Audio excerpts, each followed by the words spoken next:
au premier titre de cette édition, le procès des militaires inculpés après la crise post-électorale.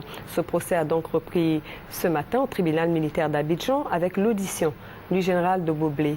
Les 5 militaires poursuivis pour l'enlèvement, la séquestration et l'assassinat du colonel-major Dosso Adama comparaissent donc depuis ce matin devant le tribunal militaire délocalisé dans la grande salle de la cour d'appel d'Abidjan. Le procès a pris une tournure décisive aujourd'hui avec donc l'audition du général de Boblé, compte rendu Hugues Veblé.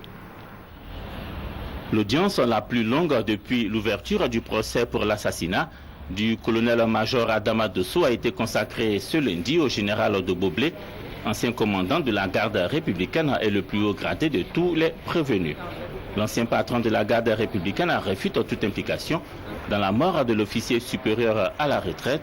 Le général de Boblé ne reconnaît pas avoir donné d'ordre d'exécution. Ce que soutient pourtant le sergent Jean-Noël Lago-Léo, qui, à la barre, a de nouveau avoué être le tueur du colonel-major Adama Dosso.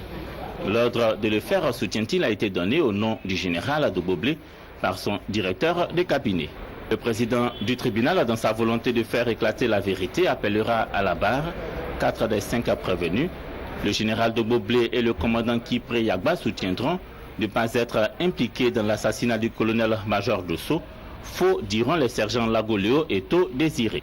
Appelé à témoigner sur la présence des 2 sergents chez le général le jour de l'exécution du colonel-major Adama Dosso, le secrétaire du général de Boblé infirmera les dires des 2 sergents, membres du commando d'exécution. Les débats sont très enrichissants. Et nous allons directement vers l'éclatement de la vérité. Malheureusement, les inculpés, notamment le général de Boblé et puis le commandant Kipré, sont en train de tergiverser. Et ils ne répondent pas aux questions qu'on leur pose. Vous avez vu l'attitude du sergent Kaloubi, et qui est à l'aise quand il répond à une question qui concerne le général de Boblé, et qui, dès lors qu'on lui pose une question embarrassante, il hésite, il dit qu'il ne comprend pas. Et nous sommes très confiants, nous savons que nous allons aboutir. Chacun est resté dans sa position. Et ce qu'il ressort du débat, c'est qu'on n'a pas apporté la preuve encore directement. Peut-être que les autres témoins vont suivre, donc je ne peux pas en tirer des conclusions. Je ne sais pas ce que les autres témoins diront.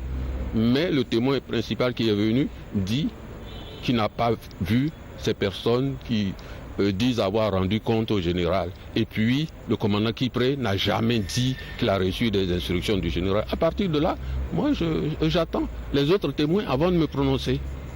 Suspendu peu après 18h ce lundi, l'audience ouverte au public reprendra mardi à 10h.